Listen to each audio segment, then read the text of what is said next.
Amritsar page ਤੇ ਅੰਮ੍ਰਿਤਸਰ ਦੇ ਲੋਕਾਂ ਦਾ ਸਵਾਗਤ ਹੈ। ਪਿਛਲੇ 3 ਦਿਨਾਂ ਤੋਂ ਪੰਜਾਬ ਦੇ ਵਿੱਚ ਧਰਨੇ ਦਿੱਤੇ ਜਾ ਰਹੇ ਨੇ ਕਿਸਾਨ ਜਥੇਬੰਦੀਆਂ ਦੇ, ਕਿਉਂਕਿ ਇਹ ਜਿਹੜੇ ਧਰਨੇ ਨੇ ਇਹ ਕਿਸਾਨ ਨਹੀਂ, ਇਹ ਸਾਡੇ ਲਈ ਲੜਾਈ ਲੜ ਰਹੇ ਨੇ, ਕਿਉਂਕਿ ਇਹਦਾ ਜਿਹੜਾ ਸਾਰਾ ਭਾਰ ਆ ਆਉਣ ਵਾਲੇ ਸਮੇਂ 'ਚ ਰਸੋਈ 'ਤੇ ਪੈਣਾ ਆ,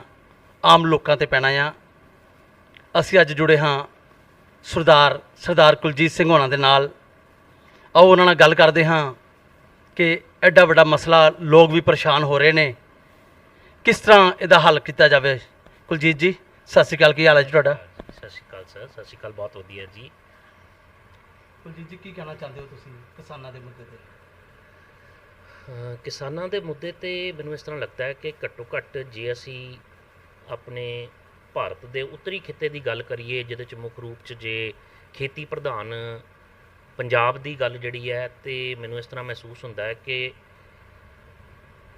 ਸਾਡੇ ਇਸ ਖਿੱਤੇ ਦੀ ਆਰਥਿਕਤਾ ਸਾਰੀ ਦੀ ਸਾਰੀ ਜਿਹੜੀ ਹੈ ਉਹ ਸਿੱਧੀ ਖੇਤੀ ਦੇ ਨਾਲ ਜੁੜੀ ਹੋਈ ਹੈ। 70%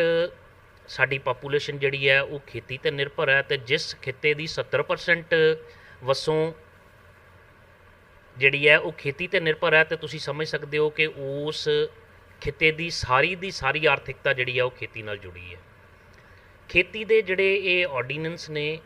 ਜਿਹੜੇ ਭਾਰਤ ਸਰਕਾਰ ਨੇ ਲੈ ਕੇ ਆਂਦੇ ਨੇ, ਜਿਨ੍ਹਾਂ 'ਚੋਂ ਕੱਲ੍ਹ ਜਿਹੜਾ ਉਹ ਇੱਕ ਪਾਸ ਵੀ ਹੋ ਗਿਆ, ਮੈਨੂੰ ਸਪਸ਼ਟ ਰੂਪ ਦੇ ਵਿੱਚ ਇਹਦੀ ਲੁੱਟ ਘਸੁੱਟ ਦਾ ਕਾਰਨ ਪਹਿਲਾਂ ਕਿਸਾਨ ਬਣਨਗੇ, ਅਤੇ ਕਿਸਾਨਾਂ ਤੋਂ ਬਾਅਦ ਮੈਨੂੰ ਇਸ ਤਰ੍ਹਾਂ ਲੱਗਦਾ ਵੀ ਫਿਰ ਜਿਹੜਾ ਆਮ ਸਧਾਰਨ ਲੋਕ ਹਨ ਉਹ ਇਸ ਦਾ ਜਿਹੜਾ ਉਹ ਸ਼ਿਕਾਰ ਬਣਨਗੇ। ਕਿਉਂਕਿ ਪਹਿਲੇ ਜਦੋਂ ਖਰੀਦ ਕਰਨ ਲੱਗਿਆਂ ਜਿਹੜੀਆਂ ਵੱਡੇ ਘਰਾਣੇ ਨੇ, ਜਾਂ ਉਹਦੇ 'ਚ ਜੇ ਕੱਲ੍ਹ ਨੂੰ ਕੋਈ ਵਿਦੇਸ਼ੀ ਵੀ ਸ਼ਾਮਲ ਹੋ ਜਾਂਦੇ ਨੇ, ਅਤੇ ਉਹਦੇ ਉੱਤੇ ਪਹਿਲੇ ਖਰੀਦ ਕਰਨ ਲੱਗਿਆਂ ਉਹ 50 ਨਖਰੇ ਕਰਨਗੇ ਕਿ ਇਹ ਕਿਸਾਨ ਦੀ ਜਿਨਸ ਮਾੜੀ, ਇਹ ਮਾੜੀ, ਪਰ ਫਿਰ ਉਹ ਉਹਨੂੰ ਅੰਦਰ ਸਟਾਕ ਕਰਕੇ ਉਹਦੀਆਂ ਸ਼ਾਰਟੇਜ ਕ੍ਰੀਏਟ ਕਰਕੇ ਉਹਦੀ ਜਿਹੜੀ ਹੈ ਉਹ ਪ੍ਰਾਈਸ ਜ਼ਿਆਦਾ ਲੋੜ ਤੋਂ ਵੱਧ ਵਧਾਉਣਗੇ, ਅਤੇ ਫਿਰ ਸਿੱਧਾ ਉਹਦਾ ਅਸਰ ਜਿਹੜਾ ਹੈ ਉਹ ਸਾਡੇ ਆਮ ਸਧਾਰਨ ਬੰਦਿਆਂ ਦੀ ਜੇਬ ਦੇ ਉੱਤੇ ਪਏਗਾ। ਮੈਨੂੰ ਨਹੀਂ ਪਤਾ ਕਿ ਕਿਸ ਤਰਕ ਦੇ ਆਧਾਰ ਦੇ ਉੱਤੇ ਭਾਰਤ ਸਰਕਾਰ ਪੂਰੀ ਤਰ੍ਹਾਂ ਉਹ ਸਿਰਫ ਤੇ ਸਿਰਫ ਜਿਹੜਾ ਹੈ ਉਹ ਆਪਣੀ ਨਿੱਜੀ, ਕਿਉਂਕਿ ਦੇਸ਼ ਦੀ ਆਰਥਿਕਤਾ 'ਚ ਵੀ ਸੁਧਾਰ ਕਿਤੇ ਵੀ ਜਿਹੜਾ ਉਹ ਨਜ਼ਰ ਨਹੀਂ ਆ ਰਿਹਾ। ਮੈਨੂੰ ਇਸ ਤਰ੍ਹਾਂ ਲੱਗਦਾ ਵੀ ਕੀ ਉਹਦੇ ਪਿੱਛੇ ਕਾਰਨ ਨੇ, ਕਿਉਂ ਇਸ ਤਰ੍ਹਾਂ ਉਹ ਸਾਰੇ ਦੇ ਦੇਸ਼ ਨੂੰ ਤਬਾਹ ਕਰਨ ਦੇ ਉੱਤੇ ਲੱਗੇ ਹੋਏ ਨੇ। ਸਾਡੇ ਇਸ ਖਿੱਤੇ ਦੀ ਜੇ ਮੈਂ ਗੱਲ ਕਰਾਂ, ਤੇ ਇਸ ਖਿੱਤੇ ਨੂੰ ਤੇ ਇਸ ਦੇਸ਼ ਨੂੰ ਅੰਨ ਪ੍ਰਦਾਨ ਕਰਨ ਵਾਲਾ ਜਿਹੜਾ ਉਹ ਕਿਸਾਨ ਹੈ, ਉਹ ਇਸ ਗਰਮੀ ਦੇ ਵਿੱਚ ਜਿੱਥੇ ਅਸੀਂ ਏਸੀਆਂ 'ਚ ਬੈਠੇ ਵੀ ਜਿਹੜਾ ਉਹ ਤਰਾਹ ਕਰਦੇ ਹਾਂ, ਉਹ ਸੜਕਾਂ ਦੇ ਉੱਤੇ ਪਰਿਵਾਰਾਂ ਦੇ ਨਾਲ, ਬੱਚਿਆਂ ਦੇ ਨਾਲ, ਘਰ ਦੀਆਂ ਔਰਤਾਂ ਦੇ ਨਾਲ ਬੈਠੇ ਨੇ। ਮੈਨੂੰ ਇਸ ਤਰ੍ਹਾਂ ਮਹਿਸੂਸ ਹੁੰਦਾ ਹੈ ਕਿ ਅਸੀਂ ਦੇਸ਼ ਨੂੰ ਤਬਾਹ ਕਰਨ ਦੇ ਨਾਲ ਉਹ ਇਸ ਦੇਸ਼ ਦੇ ਲੋਕਾਂ ਦੀ ਸੋਚ ਨੂੰ ਵੀ ਤਬਾਹ ਕਰਨ ਦੀ ਕੋਸ਼ਿਸ਼ ਕਰ ਰਹੇ ਹਾਂ ਕਿ ਇੰਨਾ ਕੁ ਉਹਨਾਂ ਦੇ ਉੱਤੇ ਉਹਨਾਂ ਦਾ ਹਸ਼ਰ ਜਿਹੜਾ ਉਹ ਮਾੜਾ ਕਰ ਦਈਏ ਕਿ ਉਹ ਜ਼ਿੰਦਗੀ 'ਚ ਕੱਲ੍ਹ ਨੂੰ ਕਦੀ ਵੀ ਜਿਹੜਾ ਉਹ ਬੋਲਣ ਜੋਗੇ ਨਾ ਰਹਿਣ। ਇਹ ਆਪਣੇ ਆਪ 'ਚ ਇਸ ਖਿੱਤੇ ਲਈ ਬਹੁਤ ਮਾੜੀ ਅਤੇ ਸ਼ਰਮਸਾਰੀ ਵਾਲੀ ਗੱਲ ਹੈ ਜੀ। ਬਹੁਤ ਵਧੀਆ ਗੱਲ ਕੀਤੀ ਹੈ ਕੁਲਜੀਤ ਜੀ, ਤੁਸੀਂ ਬੜੇ ਵਿਸਤਾਰ ਦੇ ਨਾਲ ਦੱਸਿਆ ਆ ਕਿ ਕੱਲ੍ਹ ਨੂੰ ਕੀ ਹਾਲਾਤ ਬਣ ਸਕਦੇ ਨੇ। ਲੇਕਿਨ ਤੁਸੀਂ ਇੱਕ ਗੱਲ 'ਤੇ ਮੰਨ ਕੇ ਚੱਲੋ, ਕੋਈ ਵੀ ਮੁੱਦਾ ਹੋਵੇ, ਜੇ ਸਾਰੀਆਂ ਪਾਰਟੀਆਂ ਇਕੱਠੀਆਂ ਹੋ ਕੇ ਉਸ ਵੱਲ ਤੁਰ ਪੈਣ, ਤੇ ਮੈਨੂੰ ਨਹੀਂ ਲੱਗਦਾ ਕਿ ਉਹ ਕੰਮ ਸਿਰੇ ਨਾ ਚੜ੍ਹੇ। ਔਰ ਕੌਣ ਜ਼ਿੰਮੇਵਾਰ ਹੈ ਇਸ ਕੰਮ ਦਾ, ਉਹਦੇ ਬਾਰੇ ਵੀ ਦੱਸਿਆ ਜਾਵੇ। ਦੇਖੋ, ਜੇ ਪਹਿਲੀ ਗੱਲ ਤਾਂ ਜ਼ਿੰਮੇਵਾਰੀ ਦੀ ਇੱਕ ਆਮ ਸਧਾਰਨ ਇਨਸਾਨ ਵਜੋਂ ਮੈਂ ਸੋਚਾਂ, ਤੇ ਮੈਨੂੰ ਇਸ ਤਰ੍ਹਾਂ ਲੱਗਦਾ ਹੈ ਕਿ ਪਹਿਲੇ ਤਾਂ ਸਰਕਾਰ ਨੂੰ, ਭਾਰਤ ਸਰਕਾਰ ਨੂੰ ਇਸ ਤਰ੍ਹਾਂ ਦੇ ਕਿਸੇ ਵੀ ਆਰਡੀਨੈਂਸ ਨੂੰ ਲਿਆਉਣ ਤੋਂ ਪਹਿਲੇ ਬਹੁਤ ਬਰੀਕੀ ਦੇ ਨਾਲ ਇਹਦੇ ਉੱਤੇ ਚਰਚਾ ਕੀਤੀ ਜਾਣੀ ਚਾਹੀਦੀ ਸੀ। ਇਹ ਵਿਚਾਰਿਆ ਜਾਣਾ ਚਾਹੀਦਾ ਸੀ ਵੀ ਦੇਸ਼ ਦੇ ਕਿਸਾਨ ਦੇ ਉੱਤੇ ਇਹਦਾ ਕੀ ਅਸਰ ਪਏਗਾ, ਜਾਂ ਘੱਟੋ ਘੱਟ ਜੇ ਪੰਜਾਬ, ਹਰਿਆਣਾ ਜਿਹੜੇ ਇਸ ਤਰ੍ਹਾਂ ਦੇ ਖੇਤੀ ਪ੍ਰਧਾਨ ਸੂਬੇ ਨੇ, ਇਹਨਾਂ 'ਤੇ ਕੀ ਅਸਰ ਪਏਗਾ। ਜਦੋਂ ਉਹਨਾਂ ਨੇ ਇਸ ਗੱਲ ਦੀ ਪਰਵਾਹ ਨਹੀਂ ਕੀਤੀ, ਤੇ ਫਿਰ ਮੈਨੂੰ ਲੱਗਦਾ ਹੈ ਕਿ ਘੱਟੋ ਘੱਟ ਪੰਜਾਬ ਦੇ ਹਿੱਤਾਂ ਨੂੰ, ਪੰਜਾਬ ਦੇ ਮੈਂਬਰ ਪਾਰਲੀਮੈਂਟ, ਪੰਜਾਬ ਦੀ ਨੁਮਾਇੰਦਗੀ ਕਰ ਰਹੇ ਮੰਤਰੀਆਂ ਨੂੰ ਜਿਹੜਾ ਉਹ ਬੜੀ ਤੀਬਰਤਾ ਨਾਲ ਇਹਨੂੰ ਜਿਹੜਾ ਅਹਿਸਾਸ ਲੈਣਾ ਚਾਹੀਦਾ ਸੀ। ਜਿਹੜੀ ਸ਼੍ਰੋਮਣੀ ਅਕਾਲੀ ਦਲ, ਭਾਰਤੀ ਜਨਤਾ ਪਾਰਟੀ ਦੇ ਨਾਲ ਸਾਡੀ ਭਾਈਵਾਲੀ ਦੀ ਸਰਕਾਰ ਹੈ, ਘੱਟੋ ਘੱਟ ਕਿਸਾਨਾਂ ਦੀ ਜਿਹੜੀ ਹੈ ਉਹ ਪਾਰਟੀ ਸ਼੍ਰੋਮਣੀ ਅਕਾਲੀ ਦਲ, ਉਹਨਾਂ ਨੇ ਜਦੋਂ ਇਹ ਆਰਡੀਨੈਂਸ ਕੈਬਨਿਟ ਦੇ ਵਿੱਚ ਆਇਆ ਉਦੋਂ ਵੀ ਪ੍ਰਵਾਨਗੀ ਦਿੱਤੀ। ਕੱਲ੍ਹ ਵੀ ਮੈਨੂੰ ਇਸ ਤਰ੍ਹਾਂ ਲੱਗਦਾ ਹੈ ਵੀ ਖਾਨਾ ਪੂਰਤੀ ਜ਼ਿਆਦਾ ਕੀਤੀ ਗਈ, ਜਦੋਂ ਕਿ ਕਿਸਾਨਾਂ ਦੇ ਹਿੱਤਾਂ ਦੇ ਵਿੱਚ ਜਿਸ ਤਰ੍ਹਾਂ ਦੀ ਆਵਾਜ਼ ਬੁਲੰਦ ਕੀਤੀ ਜਾਣੀ ਚਾਹੀਦੀ ਸੀ ਉਸ ਤਰ੍ਹਾਂ ਦੀ ਸੰਸਦ ਦੇ ਵਿੱਚ ਨਹੀਂ ਹੋਈ। ਉਸ ਤੋਂ ਬਾਅਦ ਵੀ ਜਿਹੜਾ ਆਰਡੀਨੈਂਸ ਪਾਸ ਹੋ ਗਏ, ਮੈਨੂੰ ਲੱਗਦਾ ਕਿ ਉਸ ਤੋਂ ਬਾਅਦ ਵੀ ਜਿਹੜੀ ਹੈ ਉਹ ਕਿਸਾਨ ਦੇ ਹਿੱਤਾਂ 'ਚ ਜਿਹੜਾ ਹੈ ਉਹ ਰਿਪਰਕਸ਼ਨ ਜਿਹੜੀ ਹੈ ਜਾਂ ਉਹਦੇ ਰਿਜ਼ਲਟ ਜਿਹੜੇ ਨੇ ਉਹ ਨਜ਼ਰ ਆਉਣੇ ਚਾਹੀਦੇ ਸੀ, ਜਿਹੜੇ ਕਿ ਕਿਤੇ ਵੀ ਬਿਲਕੁਲ ਨਜ਼ਰ ਨਹੀਂ ਆਏ। ਇਹ ਜਿਹੜੀਆਂ ਮੈਨੂੰ ਲੱਗਦਾ ਮੰਤਰੀ ਪੁਣੇ ਨੇ ਜਾਂ ਹੋਰ ਹੈ, ਇਹ ਪਰਮਾਤਮਾ ਵੱਲੋਂ ਦਿੱਤੀਆਂ ਬਹੁਤ ਛੋਟੀਆਂ ਦਾਤਾਂ ਨੇ, ਜਿਹੜੀਆਂ ਪਰਮਾਤਮਾ ਜੇ ਦੇ ਸਕਦਾ ਹੈ ਤੇ ਉਹ ਲੈ ਵੀ ਸਕਦਾ ਹੈ। ਪਰ ਮੈਨੂੰ ਇਸ ਤਰ੍ਹਾਂ ਲੱਗਦਾ ਵੀ ਉਹਨਾਂ ਲੋਕਾਂ ਨਾਲ ਘੱਟੋ ਘੱਟ ਧਰੋਹ ਨਹੀਂ ਕੀਤਾ ਜਾਣਾ ਚਾਹੀਦਾ ਜਿਹੜੇ ਲੋਕਾਂ ਨੇ ਤੁਹਾਨੂੰ ਮਾਣ ਤਾਣ ਦੇ ਕੇ ਇਸ ਤਰ੍ਹਾਂ ਦੀ ਗੱਲ ਦਿੱਤੀ ਹੈ। ਤੀਜੀ ਗੱਲ ਜਿਹੜੀ ਉਸ ਤੋਂ ਬਾਅਦ ਮੈਨੂੰ ਇਸ ਤਰ੍ਹਾਂ ਲੱਗਦਾ ਵੀ ਜੇ ਅਕਾਲੀ ਦਲ ਵੀ ਨਾਕਾਮ ਹੋ ਗਿਆ ਤੇ ਮੈਨੂੰ ਜਿਹੜੇ ਪੰਜਾਬ ਦੇ ਵਿੱਚ ਅੱਜ ਕਾਂਗਰਸ ਪਾਰਟੀ ਦੀ ਸਰਕਾਰ ਹੈ ਤੇ ਕਾਂਗਰਸ ਦੇ ਸਾਰੇ ਮੈਂਬਰ ਪਾਰਲੀਮੈਂਟ, ਸਾਰੇ ਦੇ ਸਾਰੇ ਵਿਧਾਨਕਾਰ, ਇਹਨਾਂ ਨੂੰ ਇਕੱਠੇ ਹੋ ਕੇ ਇਸ ਆਵਾਜ਼ ਦੇ ਵਿੱਚ ਲੋਕਾਂ ਨੂੰ ਜਿਹੜੇ ਕਿ ਸੜਕਾਂ ਦੇ ਉੱਤੇ ਬੈਠੇ ਆ ਉਹਨਾਂ ਨੂੰ ਪੂਰਨ ਸਹਿਯੋਗ ਦੇਣਾ ਚਾਹੀਦਾ ਹੈ, ਉਹਨਾਂ ਤੱਕ ਚੱਲ ਕੇ ਜਾਣਾ ਚਾਹੀਦਾ ਹੈ, ਉਹਨਾਂ ਨੂੰ ਆਪਣੇ ਪਣ ਦਾ ਅਹਿਸਾਸ ਦਿਵਾਉਣਾ ਚਾਹੀਦਾ ਵੀ ਜੇ ਕਿਸੇ ਤਰ੍ਹਾਂ ਦੀ ਕੋਈ ਗੱਲ ਹੈ ਤੇ ਅਸੀਂ ਤੁਹਾਡੇ ਨਾਲ ਹਾਂ। ਤੇ ਇਹਦੇ ਉੱਤੇ ਪੰਜਾਬ ਪੱਧਰ ਦੇ ਉੱਤੇ ਜਿਹੜੀ ਹੈ ਉਹ ਇੱਕ ਮੁਹਿੰਮ ਉਹ ਵਿੱਢੀ ਜਾਵੇ ਕਿ ਘੱਟੋ ਘੱਟ ਜਿਹੜਾ ਹੈ ਉਹ ਅਸੀਂ ਭਾਰਤ ਸਰਕਾਰ ਨੂੰ ਜਾਂ ਘੱਟੋ ਘੱਟ ਇਸ ਖਿੱਤੇ ਦੇ ਲੋਕਾਂ ਨੂੰ ਇਸ ਗੱਲ ਦਾ ਅਹਿਸਾਸ ਜ਼ਰੂਰ ਕਰਵਾ ਸਕੀਏ ਕਿ ਇਹਦੇ ਨਾਲ ਜਿਹੜਾ ਹੈ ਉਹ ਸਾਡੇ ਕਿਸਾਨਾਂ ਦਾ, ਸਾਡੇ ਲੋਕਾਂ ਦਾ, ਸਾਡੇ ਇਸ ਖਿੱਤੇ ਦੀ ਆਰਥਿਕਤਾ ਦਾ ਜਿਹੜਾ ਹੈ ਉਹ ਭਵਿੱਖ ਵਿੱਚ ਕੀ ਹਾਲ ਹੋਣ ਵਾਲਾ ਹੈ, ਜਿਹਦੇ ਲਈ ਹਰ ਪੰਜਾਬੀ ਜਿਹੜਾ ਹੈ ਉਹਨੂੰ ਬੇਅਰ ਕਰਨਾ ਪਏਗਾ, ਉਹਨੂੰ ਇਸ ਗੱਲ ਲਈ ਸਫ਼ਰ ਕਰਨਾ ਪਏਗਾ। ਮੈਨੂੰ ਇਸ ਤਰ੍ਹਾਂ ਲੱਗਦਾ ਵੀ ਸਾਰਿਆਂ ਨੂੰ ਆਪਣਾ ਆਪਣਾ ਰੋਲ ਇਹਦੇ 'ਚ ਅਦਾ ਕਰਨਾ ਚਾਹੀਦਾ। ਸਿੱਧੇ ਤੌਰ ਤੇ ਗੱਲ ਕੀਤੀ ਹੈ ਕੁਲਜੀਤ ਸਿੰਘ ਉਹਨਾਂ ਨੇ, ਖਾਨਾ ਪੂਰਤੀ ਕੀਤੀ ਜਾ ਰਹੀ ਹੈ। ਬਿਲਕੁਲ ਠੀਕ ਕਹਿ ਰਹੇ ਨੇ। ਜੇ ਇੱਥੇ ਫੈਸਲੇ ਹੋਣੇ ਹੁੰਦੇ ਤੇ ਕੱਲ ਸਾਰੇ ਇੱਕ ਆਵਾਜ਼ ਬੁਲੰਦ ਕਰਕੇ ਬੋਲਦੇ ਤੇ ਮੈਨੂੰ ਲੱਗਦਾ ਸੀ ਕਿ ਅਸਰ ਹੁੰਦਾ ਇੱਥੇ। ਖਾਨਾ ਪੂਰਤੀ ਕੀਤੀ ਜਾ ਰਹੀ, ਸਹੀ ਕਹਿ ਰਹੇ ਨੇ। ਲੇਕਿਨ ਅੱਜ ਜੇ ਅਸੀਂ ਕਿਸਾਨਾਂ ਦੀ ਗੱਲ ਕਰੀਏ, ਜੇ ਕਿਸਾਨ ਨਾ ਰਿਹਾ,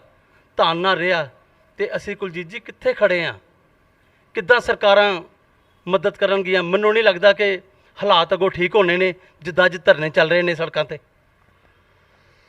ਦੇਖੋ, ਇੱਕ ਸਾਡੀ ਪੰਜਾਬੀ ਦੀ ਮੁੱਢਲੀ ਕਹਾਵਤ ਹੈ, ਉਹ ਕਹਿੰਦਾ ਪੇਟ ਨਾ ਪਈਆਂ ਰੋਟੀਆਂ ਤੇ ਸਭੇ ਗੱਲਾਂ ਖੋਟੀਆਂ।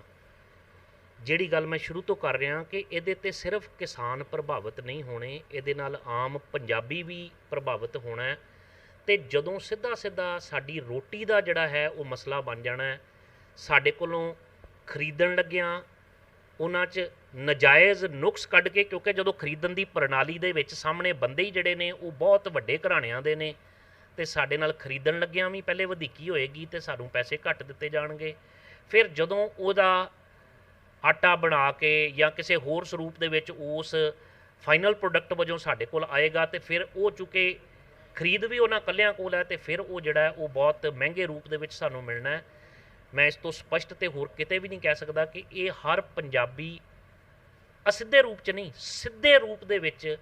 ਭਾਵੇਂ ਉਹਦੀ ਜੇਬ ਦਾ ਨੁਕਸਾਨ ਹੋਵੇ, ਭਾਵੇਂ ਉਹ ਕੱਲ੍ਹ ਨੂੰ ਸਾਡੇ ਕਿਸਾਨਾਂ ਦੇ ਪਰਿਵਾਰਾਂ ਦੀਆਂ ਅੱਗੇ ਹੀ ਜੋ ਮੌਜੂਦਾ ਹਾਲਾਤ ਨੇ ਉਹਦੇ 'ਚ ਮੈਨੂੰ ਇਸ ਤਰ੍ਹਾਂ ਲੱਗਦਾ ਵੀ ਇਹ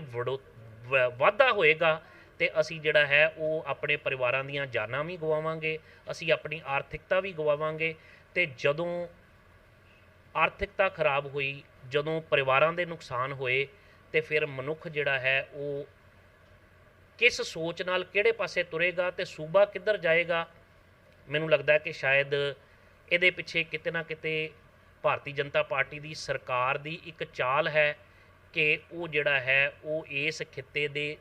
ਸਿੱਖਾਂ ਨੂੰ ਜਿਹੜਾ ਹੈ ਉਹ ਕਿਸੇ ਨਾ ਕਿਸੇ ਰੂਪ ਦੇ ਵਿੱਚ ਖਤਮ ਕਰਨ ਲਈ ਉਹਨਾਂ ਨੇ ਇੱਕ ਨਵਾਂ ਹਥਿਆਰ ਲੱਭ ਲਿਆ ਤੇ ਮੈਨੂੰ ਲੱਗਦਾ ਵੀ ਉਹਨਾਂ ਨੂੰ ਇਹਦੇ ਨਾਲ ਸੁਹਿਰਦਤਾ ਨਾਲ ਸੋਚਣਾ ਚਾਹੀਦਾ ਹੈ। ਦੂਸਰੀ ਗੱਲ, ਤੁਹਾਡੀ ਨਾਲ ਮੈਂ ਵੈਸੇ ਸਹਿਮਤ ਹਾਂ ਕਿ ਜੇ ਦੁਸ਼ਮਣ ਤਕੜਾ ਹੋਵੇ ਤੇ ਘੱਟੋ ਘੱਟ ਅਸੀਂ ਸਾਰੇ ਪਰਿਵਾਰ ਦੇ ਜੀ ਇਕੱਠੇ ਹੋ ਜਾਈਏ ਤੇ ਉਸ ਲੜਾਈ ਨੂੰ ਅਸੀਂ ਜਿਹੜਾ ਉਹ ਸ਼ਾਇਦ ਵਧੀਆ ਤਰੀਕੇ ਨਾਲ ਜਵਾਬ ਦੇ ਸਕੀਏ। ਪਰ ਸਾਡੀ ਬਦਕਿਸਮਤੀ ਹੈ ਕਿ ਅਸੀਂ ਪਾਰਟੀਆਂ ਤੱਕ, ਅਸੀਂ ਜਾਤਾਂ ਤੱਕ, ਅਸੀਂ ਪਰਿਵਾਰਾਂ ਤੱਕ, ਅਸੀਂ ਵਪਾਰੀ, ਅਸੀਂ ਜੱਟ, ਇਹਨਾਂ 'ਚ ਜਿਹੜਾ ਹੈ ਉਹ ਸਾਡਾ ਇੰਨਾ ਕੁ ਵਰਗੀਕਰਨ ਹੋ ਗਿਆ ਕਿ ਸਾਡੇ ਨਾਲ ਨਜਾਇਜ਼ ਹੋ ਰਹੇ ਧੱਕੇ ਦੇ ਉੱਤੇ ਵੀ ਜਿਹੜਾ ਉਹ ਕਿਤੇ ਸਾਡੀ ਸ਼ਕਤੀ ਜਿਹੜੀ ਹੈ ਉਹ ਇਕਮੁੱਠ ਨਜ਼ਰ ਨਹੀਂ ਆ ਰਹੀ, ਤੇ ਜੇ ਅਸੀਂ ਇਸ ਸ਼ਕਤੀ ਨੂੰ ਇਕੱਠੇ ਨਹੀਂ ਕੀਤਾ ਤੇ ਇਹ ਭਵਿੱਖ ਵਾਲਾ ਨੁਕਸਾਨ ਜਿਹੜਾ ਹੈ ਉਹ ਕਿਸੇ ਵੀ ਸੰਦਰਭ ਦੇ ਵਿੱਚ ਜਿਹੜਾ ਹੈ ਉਹ ਸੇਧ ਲੈ ਸਕਦਾ ਹੈ। ਸਾਨੂੰ ਉਹਦੇ ਬਾਰੇ ਸੁਹਿਰਦ ਨਾਲ ਸੋਚਣਾ ਚਾਹੀਦਾ। ਜਿਸ ਤਰ੍ਹਾਂ ਕਿ ਅਕਾਲੀ ਦਲ ਵੀ ਜੁੜ ਗਿਆ ਹੈ ਯੂ ਟਰਨ ਲੈ ਕੇ ਕਿਸਾਨਾਂ ਦੇ ਮੁੱਦੇ ਤੇ, ਕਾਂਗਰਸ ਵੀ ਜੁੜੀ ਹੈ, ਆਮ ਆਦਮੀ ਪਾਰਟੀ ਕੁਲਜੀਤ ਜੀ ਕਿੱਥੇ ਖੜੇ ਨੇ? ਆਮ ਆਦਮੀ ਪਾਰਟੀ ਦੇ ਸਦੱਸਿਆ ਐਡੇ ਲੀਡਰ ਜਿਨ੍ਹਾਂ ਲੜਾਈ ਵੀ ਲੜੀ ਹੈ। ਤੇ ਦੇਖੋ, ਆਮ ਆਦਮੀ ਪਾਰਟੀ ਮੈਨੂੰ ਲੱਗਦਾ ਹੈ ਜੇ ਨੈਸ਼ਨਲ ਪਰਸਪੈਕਟਿਵ ਦੀ ਗੱਲ ਵੀ ਕਰਾਂ ਤੇ ਤਾਂ ਵੀ ਉਹ ਬਹੁਤ ਵੱਡਾ ਸੰਦਰਭ ਜਿਹੜਾ ਹੈ ਉਹ ਨਹੀਂ ਸਿਰਜ ਸਕੇ। ਈਵਨ ਪੰਜਾਬ ਦੇ ਵਿੱਚ ਭਾਵੇਂ ਕਿ ਮੁੱਖ ਵਿਰੋਧੀ ਪਾਰਟੀ ਹੈ, ਪਰ ਮੁੱਖ ਵਿਰੋਧੀ ਪਾਰਟੀ ਵਜੋਂ ਵੀ ਆਮ ਆਦਮੀ ਪਾਰਟੀ ਦਾ ਜਿਹੜਾ ਹੈ ਉਹ ਜਿਹੜਾ ਸਿਰਜਣਾਤਮਕ ਰੋਲ ਹੋਣਾ ਚਾਹੀਦਾ ਸੀ, ਉਹ ਰੋਲ ਜਿਹੜਾ ਹੈ ਉਹ ਅੱਜ ਦੀ ਤਰੀਕ ਦੇ ਵਿੱਚ ਉਹ ਨਜ਼ਰ ਨਹੀਂ ਆ ਰਿਹਾ। ਮੈਂ ਇਸ ਤੋਂ ਅਗਲੀ ਗੱਲ ਤੁਹਾਨੂੰ ਕੀਤੀ ਹੈ ਕਿ ਅਸੀਂ ਆਮ ਆਦਮੀ ਪਾਰਟੀ ਛੱਡ ਕੇ, ਕਾਂਗਰਸ ਛੱਡ ਕੇ, ਅਕਾਲੀ ਦਲ ਛੱਡ ਕੇ ਭਾਰਤੀ ਜਨਤਾ ਪਾਰਟੀ ਦੇ ਵੀ ਪੰਜਾਬ ਖਿੱਤੇ ਦੇ ਘੱਟੋ ਘੱਟ ਜਿਹੜੇ ਨੇਤਾ ਲੋਕ ਨੇ, ਇਹਨਾਂ ਨੂੰ ਜਿਹੜਾ ਹੈ ਉਹ ਭਾਵੇਂ ਉਹ ਬਹੁਜਨ ਸਮਾਜ ਪਾਰਟੀ ਹੈ, ਸਾਨੂੰ ਇੰਡੀਵਿਜੂਅਲ ਪਾਰਟੀਆਂ ਛੱਡ ਕੇ ਸਾਰੇ ਕੌਂਸਲਰ, ਸਾਰੇ ਐਮਐਲਏ, ਸਾਰੇ ਐਮਪੀ ਜੇ ਉਹ ਇੱਕ ਦਿਨ ਇਸ ਕੰਮ ਲਈ ਇਕੱਠੇ ਹੋ ਜਾਈਏ ਤੇ ਮੈਨੂੰ ਲੱਗਦਾ ਹੈ ਕਿ ਇੱਕ ਦਿਨ ਦਾ ਸਿਰਫ ਇਕੱਠ ਕਰਕੇ ਉਹ ਭਾਰਤ ਸਰਕਾਰ ਨੂੰ ਅਸੀਂ ਇਹ ਗੱਲ ਅਗਰ ਚੁਣੌਤੀ ਦੇ ਸਕੀਏ ਕਿ ਘੱਟੋ ਘੱਟ ਇਸ ਖਿੱਤੇ ਦੀ ਆਰਥਿਕਤਾ ਦੇ ਨਾਲ ਅਸੀਂ ਕਿਸੇ ਤਰ੍ਹਾਂ ਦਾ ਕੋਈ ਜਿਹੜਾ ਉਹ ਖਿਲਵਾੜ ਨਹੀਂ ਕਰਨ ਦਿਆਂਗੇ ਤੇ ਅਸੀਂ ਸਾਰੇ ਇਕੱਠੇ ਖਲੋਤੇ ਹਾਂ, ਤੇ ਮੈਨੂੰ ਲੱਗਦਾ ਕਿ ਇਸ ਲੜਾਈ ਦਾ ਬਿਲਕੁਲ ਸੰਦਰਭ ਬਦਲ ਜਾਏਗਾ। ਪਰ ਮੈਂ ਜੋ ਕਹਿ ਰਿਹਾ ਇਹਦੀ ਸੰਭਾਵਨਾ ਇਸ ਕਰਕੇ ਨਾ ਦੇ ਬਰਾਬਰ ਹੈ ਕਿਉਂਕਿ ਅਸੀਂ ਸ਼ੁਰੂ ਤੋਂ ਜੁੱਤੀਆਂ ਖਾਂਦੇ ਆਏ ਹਾਂ ਤੇ ਹੁਣ ਵੀ ਖਾਣੀਆਂ ਨੇ। ਅਸੀਂ ਆਪਣਾ ਸਾਰਾ ਕੁਝ ਗਵਾ ਕੇ ਵੀ ਜਿਹੜਾ ਹੈ ਉਹ ਅੱਜ ਵੀ ਇਸ ਗੱਲ ਲਈ ਨਹੀਂ ਸੋਚਦੇ ਕਿ ਸਾਡੇ ਇਸ ਖਿੱਤੇ ਦੇ ਹਿੱਤ ਸਾਡੇ ਲਈ ਪਹਿਲੇ ਹੋਣ, ਉਸ ਤੋਂ ਬਾਅਦ ਅਸੀਂ ਜਿਹੜਾ ਹੈ ਉਹ ਅਸੀਂ ਅਗਰ ਸਮਰੱਥ ਹਾਂ ਤੇ ਆਪਣੇ ਆਪ ਇਸ ਦੇਸ਼ ਦੇ ਵਿੱਚ ਅਸੀਂ ਆਪਣੀ ਸਮਰੱਥਾ ਦੇ ਨਾਲ ਪੂਰਨ ਤੌਰ ਦੇ ਉੱਤੇ ਇਸ ਦੇਸ਼ ਦੀ ਸਟਰੈਂਥ ਹਾਂ, ਤੇ ਜੇ ਅਸੀਂ ਜਿਹੜਾ ਉਹ ਇਸ ਖਿੱਤੇ 'ਚ ਖਤਮ ਹੋ ਗਏ ਤੇ ਦੇਸ਼ ਜਿਹੜਾ ਉਹ ਆਪਣੇ ਆਪ ਕਿਉਂ ਨਹੀਂ ਕਮਜ਼ੋਰ ਹੋਏਗਾ, ਇਹ ਮੈਨੂੰ ਨਹੀਂ ਸਮਝ ਆਉਂਦੀ। ਸੋ ਮੈਨੂੰ ਇਸ ਤਰ੍ਹਾਂ ਲੱਗਦਾ ਹੈ ਕਿ ਸਾਰਿਆਂ ਨੂੰ ਪਾਰਟੀਆਂ ਤੋਂ ਉੱਤੇ ਉੱਠ ਕੇ ਇਸ ਕੰਮ ਲਈ ਜਿਹੜਾ ਉਹ ਇਕੱਠੇ ਹੋ ਜਾਣਾ ਚਾਹੀਦਾ। ਜਿਸ ਤਰੀਕੇ ਦੇ ਨਾਲ ਕੁਲਜੀਤ ਸਿੰਘ ਹੋਣਾ ਨੇ ਗੱਲ ਕੀਤੀ ਹੈ, ਸਾਡੇ ਵੀ ਹਿਰਦੇ ਜਿਹੜੇ ਆ ਬਲੁੰਦੜੇ ਜਾਂਦੇ ਨੇ, ਕਿਉਂਕਿ ਜਿਹੜੀ ਇਹਨਾਂ ਗੱਲ ਕੀਤੀ ਹੈ ਜੁੱਤੀਆਂ ਖਾਣ ਦੀ, ਬਹੁਤ ਦੁਖਦ ਗੱਲ ਹੈ। ਕਿਉਂਕਿ ਜਦੋਂ ਅਸੀਂ ਸਾਰੇ ਇਕੱਠੇ ਹੀ ਨਹੀਂ ਹੋਣਾ ਤੇ ਫਿਰ ਇਹੀ ਹਾਲ ਹੋਣਾ ਹੈ।